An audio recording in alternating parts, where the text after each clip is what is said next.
She spent years keeping her options open, and now, suddenly, she wants stability. Marriage, a future. She tells you she's changed, that she's grown, that she finally knows what she wants. Here's the uncomfortable question most men avoid asking. Is this real transformation, or is it panic disguised as maturity? Because there's a quiet trap men fall into at this stage, becoming the safe choice instead of the desired one. The man chosen because time ran out, not because desire finally arrived. If you don't understand what's actually driving this shift, you risk paying for it with years of resentment you never saw coming. This conversation isn't about hating women or shaming anyone's past. It's about pattern recognition, seeing clearly what most men only feel but can't quite articulate. That lingering sense that something is off, even when everything sounds right. In this video, I'm going to help you separate genuine internal change from desperate repositioning. And that distinction matters far more than you've been told. If you value clarity over comforting lies, like this video, subscribe to the channel, and stay with me, because what comes next is where most men either wake up or walk straight into a trap. She tells you she's different now. More mature, more intentional. Ready for something real. On the surface, it sounds reasonable, comforting, even. People grow. Life teaches lessons. Time brings wisdom. But here's the question. Most men are too polite or too hopeful to ask, did she actually change internally, or did her environment change around her? Real transformation is slow. It's uncomfortable. It usually comes after years of accountability, self-reflection, and difficult choices. What it does look like is a sudden personality shift, the moment circumstances tighten. Human beings don't rewire their core desires overnight, just because the calendar flipped.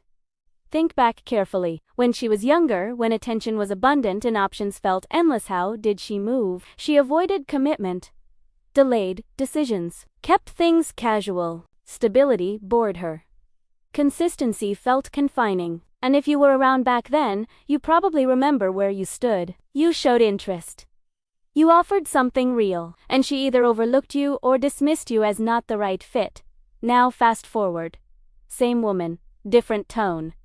She's warmer, more engaged, suddenly drawn to the very qualities she once ignored. She frames it as growth, as wisdom earned through experience. But ask yourself this honestly. If nothing about you fundamentally changed, what explains her sudden clarity? This is where men get trapped, by assuming timing equals transformation, by believing that because her words sound different, her motivations must be different too. But most people don't abandon their core patterns. They adapt them to new conditions. When opportunity shrinks, priorities shift, not because desire evolved, but because leverage did. And that distinction matters.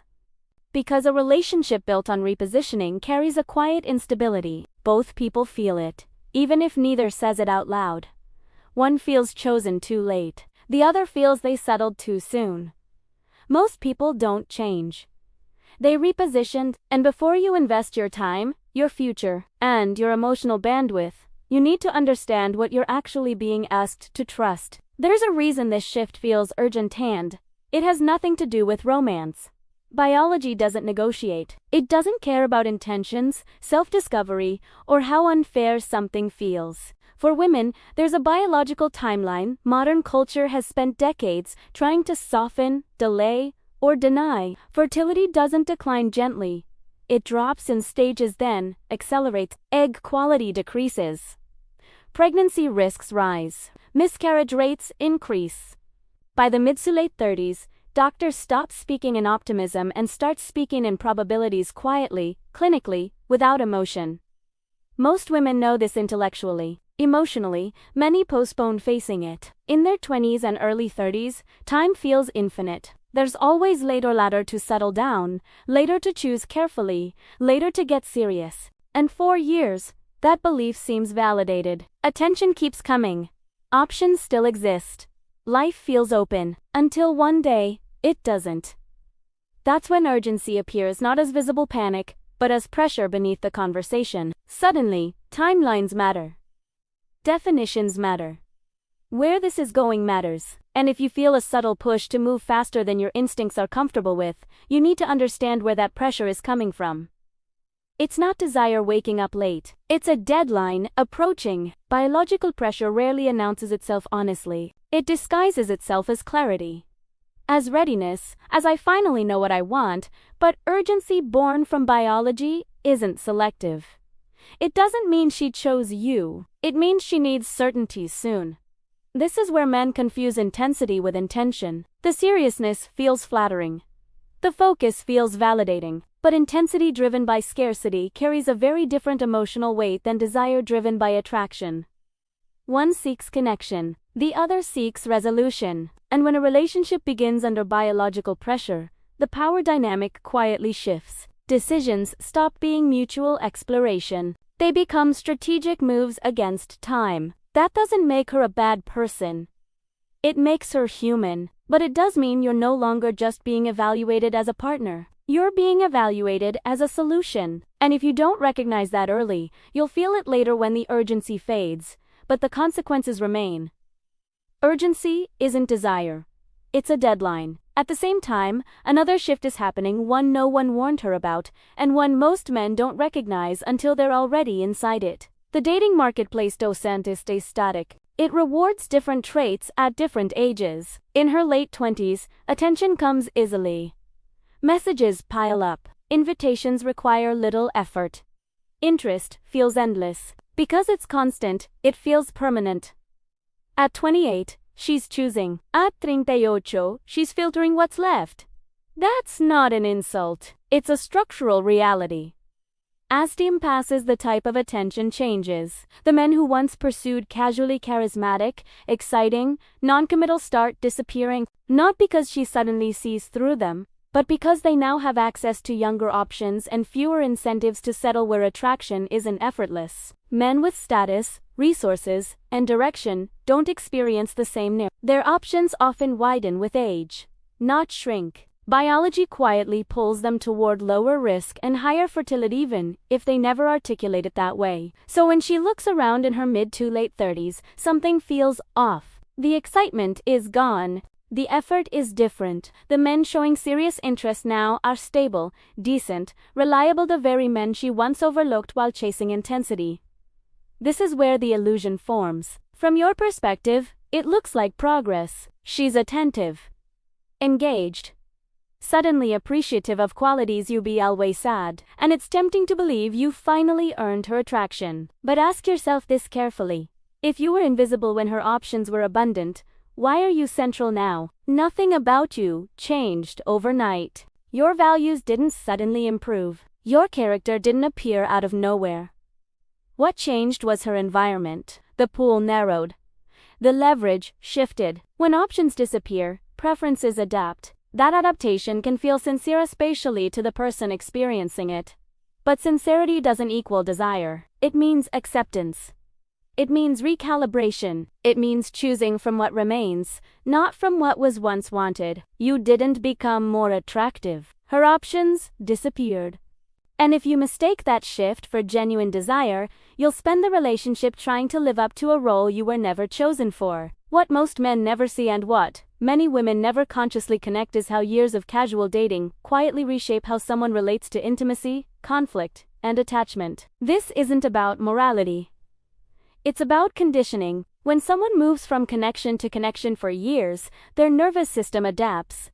Attraction becomes numb. Emotional investment stays shallow. The brain learns a simple rule. When discomfort appears, exit and replace. You don't work through friction, you upgrade. Over time, this creates comparison-based thinking. Every partner is measured against past experiences, idealized memories, or imagined alternatives. The relationship is never evaluated on its own terms. It's constantly compared to a highlight reel no real person can compete with. That's why bonding becomes harder, not easier, with more relational churn. Intimacy starts to feel performative rather than connective. Presence fades. Restlessness grows. Even when things are good, the mind stays alert for something better. Conflict becomes intolerable. Instead of signaling communication, it feels like proof the relationship is flawed. Disagreements aren't worked through, they're escaped. Emotional endurance never develops because it was never required. There was always another option. By the late 30s, this often shows up as chronic dissatisfaction, a quiet emptiness, anxiety, without a clear source. Not because the partner is lacking, but because the internal framework was built around him. This is why love doesn't fix it. Care doesn't override conditioning. Commitment doesn't magically restore a bonding capacity that was never trained to last under pressure. Men sense this, even if they can't name it.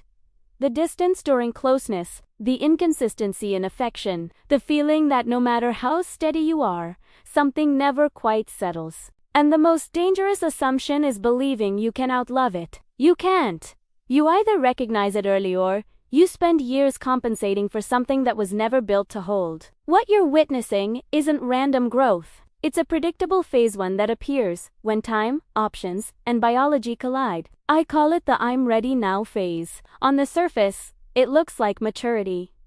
She speaks the language of commitment. She emphasizes stability. She talks about building something real. And compared to her past, it feels like progress. But the motivation underneath is fundamentally different. When a woman chooses commitment early, it's usually driven by desire. She wants that man. The relationship itself is the goal. Time feels expansive, so the choice feels voluntary. Late-stage commitment comes from a different place. After years of prioritizing excitement, autonomy, and optionality, urgency takes over. Commitment becomes functional, necessary, strategic. Not because she discovered love, but because the window to build the life she wants is closing. Desire says, I want you. Security says, I need this. And when need replaces desire, the emotional foundation changes. The relationship stops being about mutual pull. It becomes about solving a problem. That's why the focus feels intense but oddly impersonal. The interest is serious but non-specific. You could be interchangeable as long as you meet the requirements. In this phase, you're not being chosen as a prize. You're being chosen as a solution. And solutions are valued differently than desires. Appreciated but rarely admired. Relied on but quietly If you don't recognize this early, you'll mistake necessity for affection and build a future on the wrong foundation. These states patterns start to appear. Sudden interest in men she once overlooked. Abnormal urgency around timelines. Performative femininity that doesn't match her history. Extreme defensiveness about her past. And a diminished version of her. Less enthusiasm, less warmth, less desire. Men before you received her youth and excitement with far fewer expectations. You're asked to provide more while receiving less. Individually, each pattern can be explained away.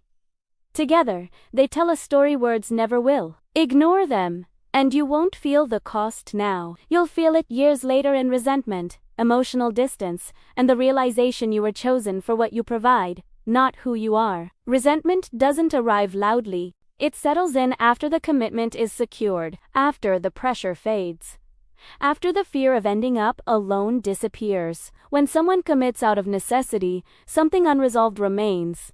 She may not articulate it, she may not even be conscious of it. But emotionally, she knows she compromised. That knowledge has consequences. Criticism replaces admiration. Affection becomes conditional. Intimacy turns transactional. You're punished for a choice she made. You become the symbol of paths, not taken not because you failed, but because you represent reality. And resentment doesn't require fairness. It feeds on contrast. Real transformation does exist, but it leaves a different trail. It happens while options still exist. It comes with accountability, not defensiveness. It shows consistency, not performance. And it allows patience, not pressure. Authentic change doesn't need to be sold. It shows up even when there's nothing to gain. Performance collapses under time. Once you see this clearly, there's no neutral ground. You either hope she's the exception, you raise your standards and regain leverage, or you opt out of traditional commitment altogether. Every path has a cost. What costs the most is drifting, committing because time passed, not because alignment was real. Patterns matter more than promises. You deserve to be wanted, not needed. Chosen, not convenient. Clarity is power. Patience is leverage. If this helped you name something you felt but couldn't explain, subscribe, like the video, and share it with a man who needs to hear it before he commits to the wrong future. Sometimes one conversation heard at the right moment changes everything.